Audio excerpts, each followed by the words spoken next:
They say if you walk home alone after midnight, you might hear it. A low, steady hum that seems to come from everywhere and nowhere all at once. That's the first sign he's near. They call him the Humming Man, a local legend we all grew up with. A story to scare kids into coming home before the streetlights turned on. But I'm not a kid anymore, and I never believed in ghost stories. Until last Tuesday. My car broke down a couple of miles from my house. No big deal, I thought.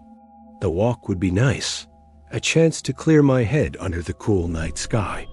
The streets were completely deserted, just the rhythmic pulse of the traffic lights changing for no one. A lone dog barked somewhere in the distance, and then silence. It was the kind of deep, heavy silence that makes you feel like you're the last person on earth. I was about halfway home when I first heard it. A faint, low-frequency hum. At first, I dismissed it as an old air conditioner unit, or maybe the power lines overhead, but it wasn't coming from any specific direction. It was just there. A constant, vibrating note that seemed to sink right into my bones. The hair on my arms stood up.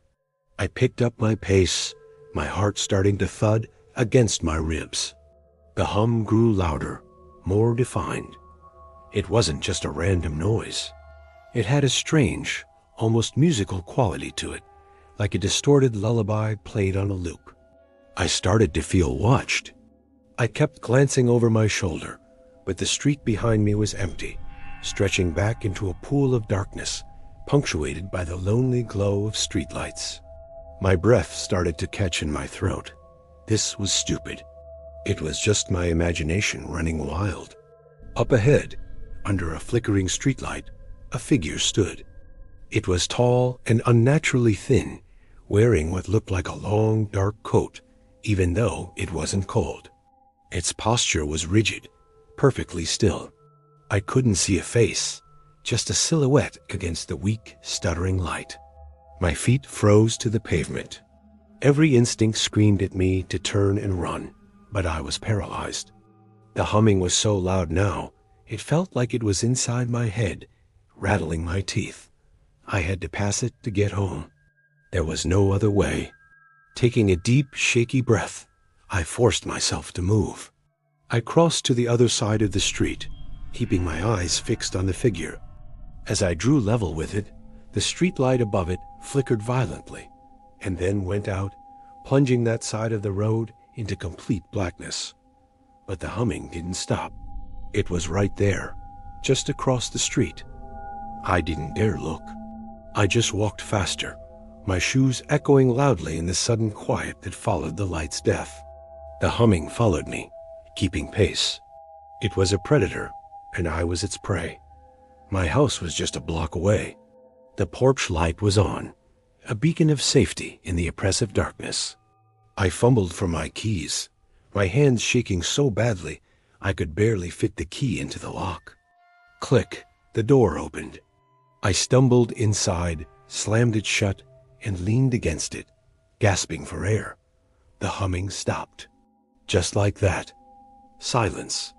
I waited, my ear pressed against the door, for what felt like an eternity. Nothing. I peeked through the peephole. The street was empty. The flickering streetlight was on again, illuminating nothing but asphalt and shadows. I didn't sleep that night. I kept replaying it in my head.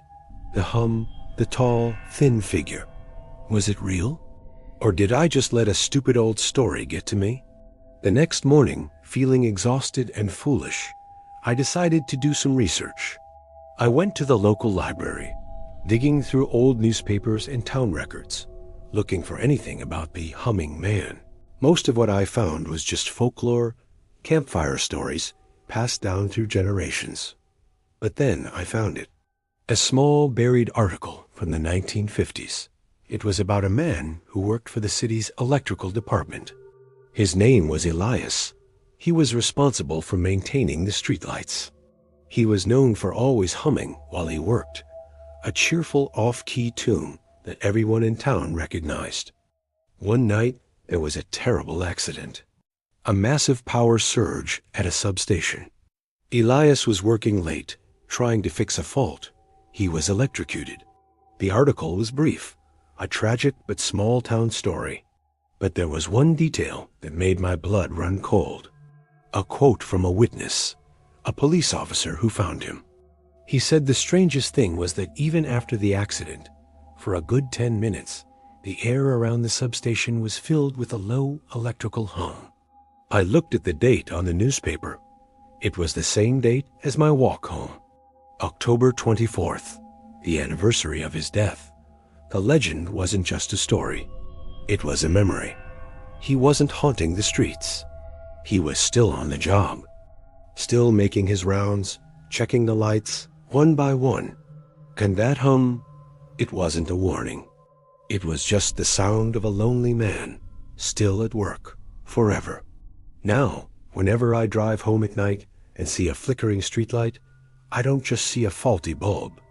I see him.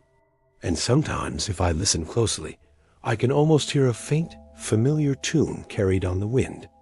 I always make sure I'm home long before midnight now, because some stories are real and some jobs are never, ever finished. Thanks for listening, and remember to like and subscribe for more stories from the shadows. Stay safe out there.